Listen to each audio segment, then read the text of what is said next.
Querido doctor Fernando Pérez Galas, bienvenido, ¿cómo ¿Cómo estás? estás? ¿Bien y tú? Muy bien, muchísimas gracias. Encantado de estar contigo. Bienvenido a los micrófonos de ¿Qué tal, Fernanda? Vamos a un video. Antes, ¿cómo combatir la obesidad sin caer en la gordofobia? Pregunta antes de la gordofobia, ¿han subido de peso en esta pandemia? Pregunta. Acá dicen que no, allá dicen que no. ¿Tú?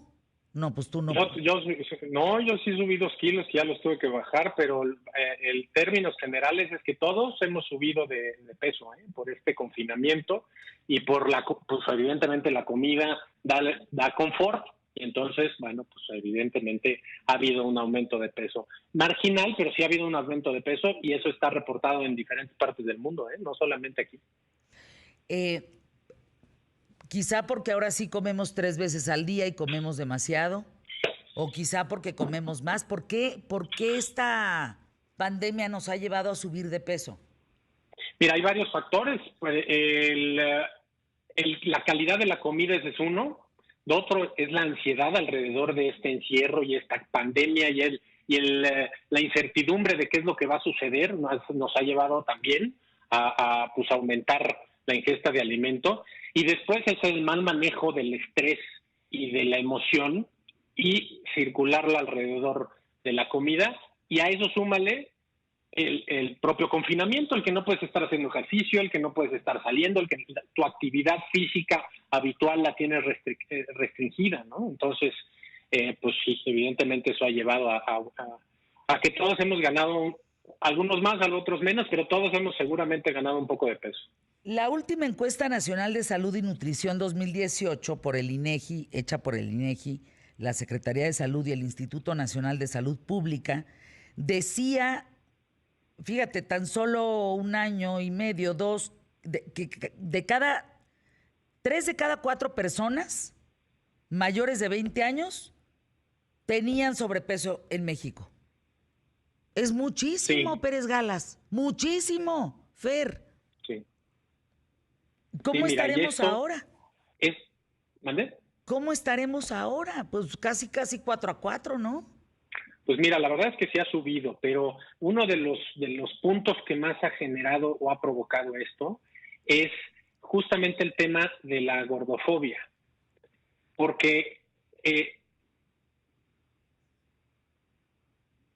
Adelante, Fer, el te tema, escuchamos bien. el tema de la gordofobia, a ver, cómo podemos tratar a un paciente que tiene con obesidad sin caer en gordofobia? La gordofobia es el estigma, la gordofobia es un estigma alrededor del peso de un individuo y es señalarlo y señalar diferentes características negativas hacia las personas que tienen un peso mayor que ese ideal de delgadez que nos han querido vender desde hace muchísimos años.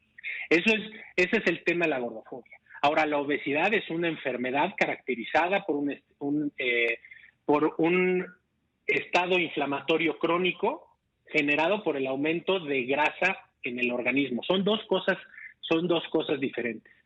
¿Por qué es importante señalarla? Porque como sociedad vivimos en una sociedad obesogénica, pero al mismo tiempo vivimos en una sociedad obesofóbica o gordofóbica, que señalan al paciente que sufre esta enfermedad con sesgos tan absurdos como que no tienen fuerza de voluntad, como que son personas descuidadas, que son personas que no realizan actividades lúdicas al aire libre y que todo lo relacionan con la comida. Ese sesgo es tan dañino y ha provocado tanto problema que las personas que sufren este problema, que sufren de obesidad, no acudan con personal capacitado, ¿no? con clínicas integrales que nos dediquemos al tratamiento integral de la obesidad. Fernando, ¿más hombres, más mujeres, más adolescentes, más qué? ¿Qué estás viendo en campo? ¿Qué estamos viendo en campo? Más mujeres en edad reproductiva. En términos generales, en donde más creció, de acuerdo a la encuesta en salud del 2018, como lo mencionaste, en el porcentaje de obesidad en el país, fue en mujeres entre los 20 y los 40 años. Eso subió prácticamente a 4 de cada 10 mujeres presentan este problema, que es un índice de masa corporal arriba de 30. Y ojo, el índice de masa corporal es simplemente una relación entre tu estatura y tu peso. Cuando un paciente llega a nosotros, por ejemplo, no lo vemos como un número y no asumimos que ese número, por lo tanto, te va a dar por esa constitución ciertos tipos de problemas. No. Se tiene que hacer una valoración integral en donde veamos realmente no solamente el número, sino el porcentaje de grasa, el porcentaje de adipocitos, que en relación al cuerpo, eso es lo que genera la enfermedad. En términos generales, en los hombres a partir de 28 y en las mujeres a partir de 30%, ya se considera, esa es una parte, digamos, un criterio del diagnóstico de obesidad. Y eso es lo que lleva a generar otro tipo de enfermedades que, trayéndolo a colación de la pandemia, los pacientes que estamos viendo que tienen peor curso o peor evolución con la infección por COVID son aquellos pacientes que sufren, por desgracia, de obesidad acompañados de otras enfermedades. Doctor Fernando Pérez Galas, me quedé pensando, ayúdame con esto, ¿fue en los 80 o en los 90 que se disparó la obesidad en México? Porque yo recuerdo que hace muchos años, Fer, hablábamos de desnutrición, que un obeso puede estar desnutrido, quede claro. Pero sí, claro. Acuérdense de las imágenes, ¿se acuerdan de esas imágenes de los niños biafranos? Todos esqueléticos. Esas imágenes, teníamos niños en México así. O sea, teníamos, sí. ¿Te acuerdas? Sobre todo en el sur de la República, porque en el norte todavía tenían un tema de carne, o sea, podían alcanzar un asunto de carne, las famosas granjas de avestruz, pero en el sur de la República pues sí había una desnutrición brutal en las zonas rurales sobre todo y también en las ciudades.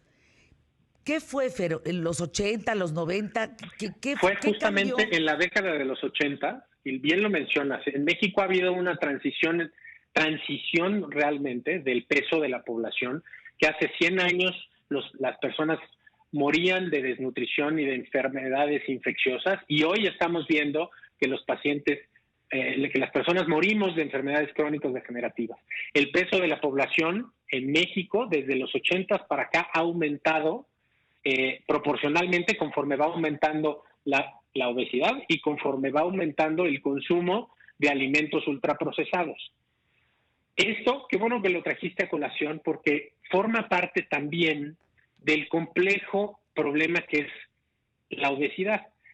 En el tema de gordofobia están, y hay muchos, por desgracia, hay muchos médicos y hay muchos hospitales, incluso en el sexenio pasado había unas imágenes de ese programa que hicieron en contra de la obesidad, que era un niño con problemas de obesidad sosteniendo una pizza, ¿no? Sí. Entonces eso en la imagen mental que te quedas, entonces es en automático un sesgo y una discriminación hacia esa persona simplemente por su peso. Y dejamos de ver que alrededor del peso de ese niño, usamos esa imagen, tiene que ver la oferta de alimentos que existe en diferentes partes de la República.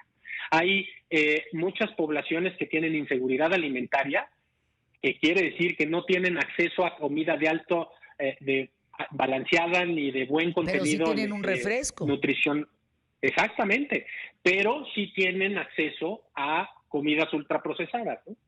Sí tienen acceso a pan o harina que se produjo hace 6 meses y que siguen viéndose igual de fresquecitos en el empaque. Pues imagínate el valor nutricional que tiene ese alimento, pero no tienen otro tipo de alimento por el cual escoger, que ese es otro sesgo que la gordofobia ha señalado, que los pacientes que sufren obesidad solamente es porque toman malas decisiones en relación a su alimentación, y eso no es así. Oye, Fer, pero también me quedé pensando, a ver, ayúdenme con esto, Fer, ustedes que me escuchan. población indígena, no hay obesidad como lo hay en una ciudad, ¿o sí? Pues fíjate que en algunos grupos que están aislados no encontramos tanta obesidad, pero en los grupos que empiezan a tener acceso en el sur, decías en Chiapas hay comunidades en donde tienen un consumo enorme de refrescos azucarados. No toman agua y toman refrescos azucarados. Y eso que ha llevado en el transcurso del tiempo, pues que el peso de esa población vaya aumentando junto con la presencia de enfermedades crónicas como diabetes e hipertensión. Bueno, quién sabe, tienes razón, Fe, porque estaba pensando en las mujeres del Istmo de Tehuantepec, no, si hay obesidad. Estaba pensando en los rarámuris, pues no hay porque tienen otros hábitos. Valdría la pena, mi querido Fer Pérez Galas, que hablaras de eso, de las comunidades indígenas con el sobrepeso. ¿Cómo está el tema? ¿Sale? Me parece muy bien, te lo preparo, está interesantísimo. Te mando un abrazo, @PérezGalasMD. Un fuerte abrazo. Estamos juntos aquí en ¿Qué tal, Fernanda?